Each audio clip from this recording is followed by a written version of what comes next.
Hey guys, how you doing? Last video actually we ran into a really stupid mistake, really stupid actually not a mistake or an error.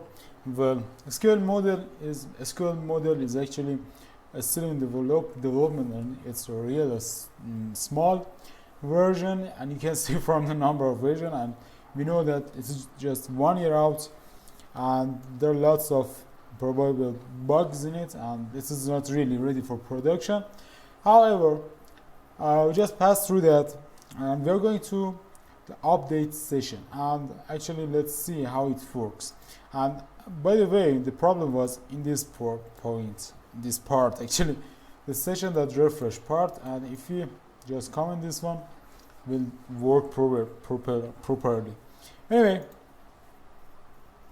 let's get to our thing anyway. Well, our project is up and running. Let's run it.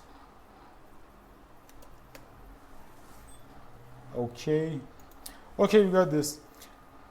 Well, actually let's go and read the documentation about the update function. Let's see how it works, and this is where it gets a little bit tricky. And sometimes when I see this, I just say fuck it, let's go back to Django. And Django was really more reasonable and logical in this sake. And okay, let's go, let's see how it is working anyway.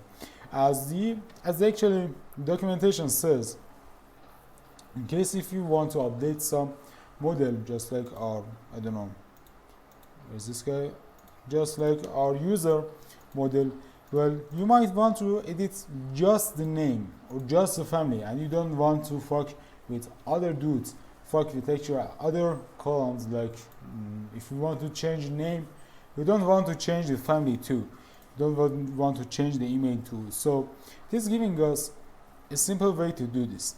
Well, actually this is the way we are going to use from now on, and that's it. We are going to build a base model for actual model, and then we are going to extend other schemas from this base model and the base schema actually. This base schema actually is going to contain the things that are common and will not be changed in other schemas, and we are going to have a schema, we are calling these classes a schema for each purpose.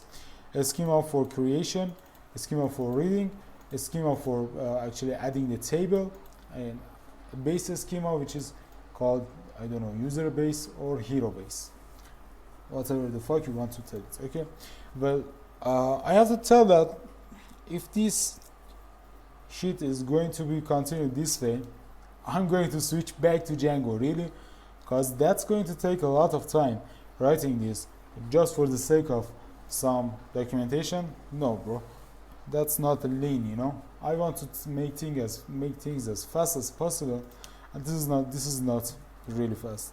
Just kidding, bro. This is really great. This method is really great, and we can really use it perfectly. However, at this example, we need to build a schema specifically for our updating our our shit. Okay, and we are going to use this schema to receive data from the user. As you can see here in our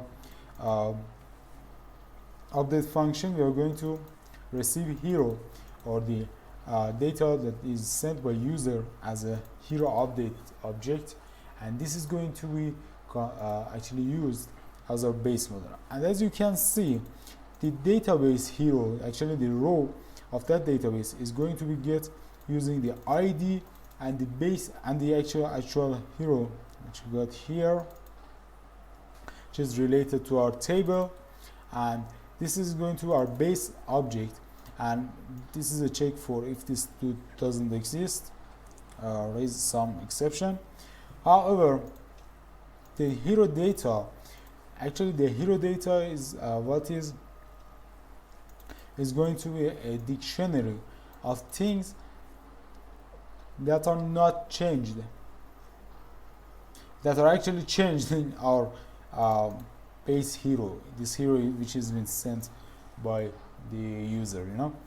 This is just, I'm just saying, this is super simple. We are just, all what this line means is that we are just going to change anything that is used by the user. However, I'm going to just copy this code to show you how it works. We are going to our user file, which is our base route. I just need to import this guy. It's going to go from fast API, and now I'm going to build our our update function, update actually a schema that's going to be user update, and I don't need SQL. I do not need to actually use I don't yet need to build the read, hero read or user read or creation function, because we just have all that we need. Okay, that's super simple. However, just saying that creating a hero create will solve our previous videos problem, but that's not what we are going to do. However, this user update will is going to receive all these guys, and all of them need to be optional. Super simple. Okay, however, I'm going to remove this, and remove this, because they are specifically for creating our columns, and the name is going to be an optional str, and the rest are going to be the same actually. Super simple. Let's check it out. Everything seems good. Actually, we need to set a default value too. Super simple. And now I'm going to use this user update as our receiver of the user data.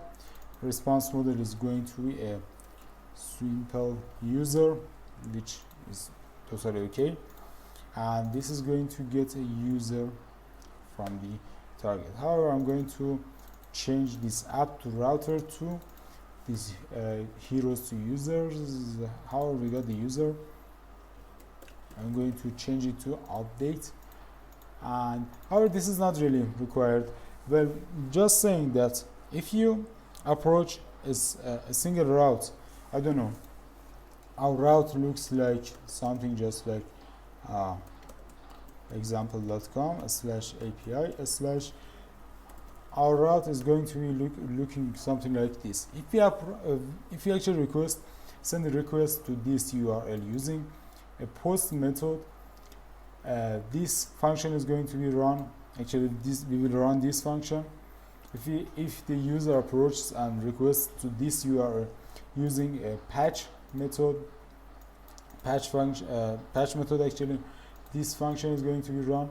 If user sends a request based using a get method, we will actually run something like this function, which is not yet done. And that's it.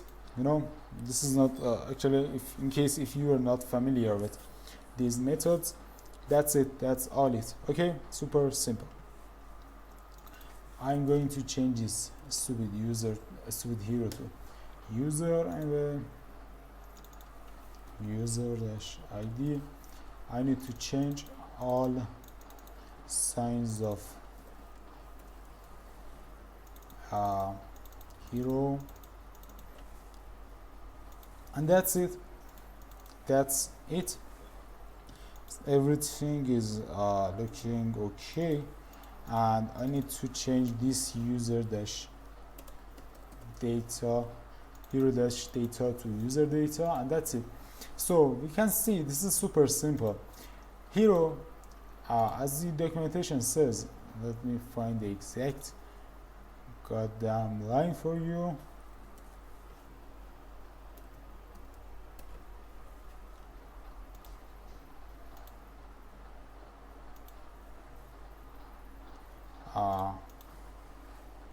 On set. Okay, this is actually saying that for but fortunately pydantic model have a parameter we can pass to the dict for this. Okay, this tells the pydantic to not include the values that were not sent by the user. Okay, so we want to change something that is not sent by the user and put this into this temporary variable, and we are going to just change the ones that are sent by the user here. Okay, that's super simple, and we are going to actually iterate over this variable. Okay, that's super simple. Okay, now let's go and actually this is our database, which I have added lots of nonsense user here, and I'm going to refresh our documentations page, and that's it. This is the actual ID, the actual path that we have created. Now I'm going to change this dude's name. I don't know what idea we sent. This dude's name to Dr. Nerd. Super simple. Let's see if that works, and that's it. We have changed the name of our second guy to Dr. Nerd, and things have changed because we have sent these values. Okay, as we have sent these values, it has actually changed them too. I'm going to change this to Dr. Geek and email to something like this. Okay, something just like this, and execute it. Things are okay, and now if I delete these two lines, just considering that user have not sent this, and now sorry if this is not big enough, that's not my fault anyway. And now I'm actually let's give it a refresh so you can see Dr. Geek, and that's showing that we can see that. Okay, and now it is actually going to nerd. Just say that we have sent it here, refresh it. Only nerd has changed, and that's super simple. And because you have permission to copy the code, because actually in the simple comparison to things like Django or other frameworks, this is lots of code and not really familiar code for some dude who just started using SQL model. However, let's go and fix this guy too. Okay, I'm going to build a class specifically for creating models, and I'm going to call it user create. I'm going to base it off the main. Actually, we need to build our base user anyway. We just need to build it. That's not my fault anyway.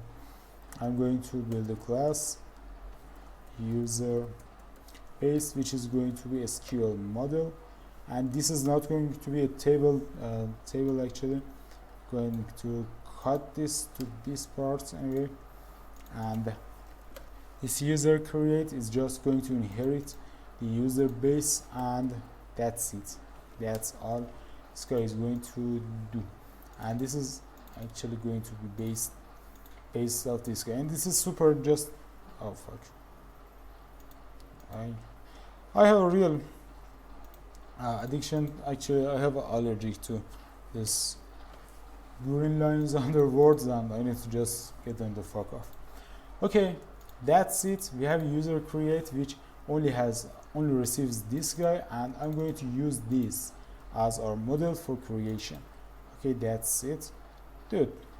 Just simply port all of them. Okay, and the user is receiving this guy, but the response model, however, let's check if the thing is going right or not.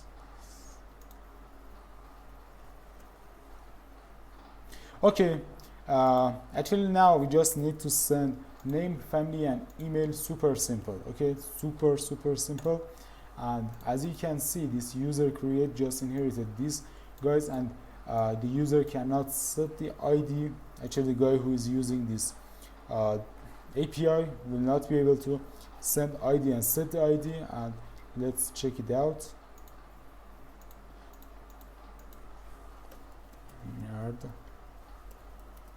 nerdson and nerd@gmail.com.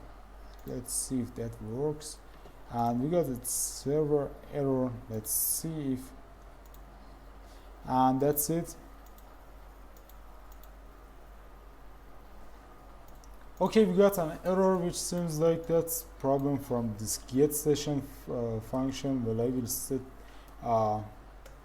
see this, check it out later. However, we can just use our raw session and build a session from engine. That's it.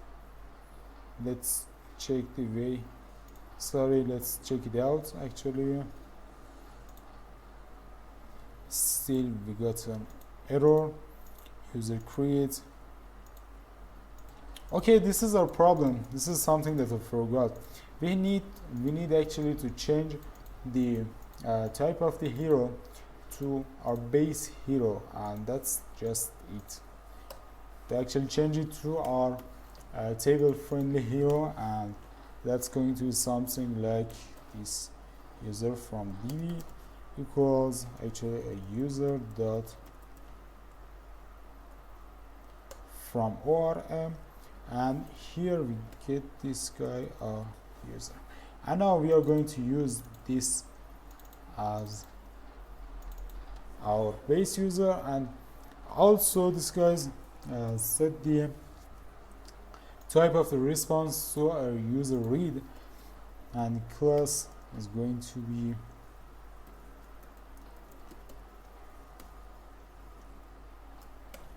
user base, and that's going to actually user read is going to have just ID, and it's going to an int. Everything seems okay. However, let's see if we set the response model to user create, that's going to work it. I hope so. Anyway, we got no error.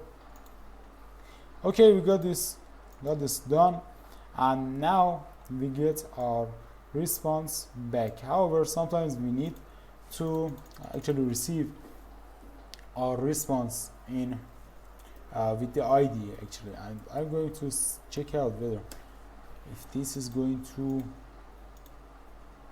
actually respond that with ID or not. Let's try it again. Some just random text. Okay, and that's it.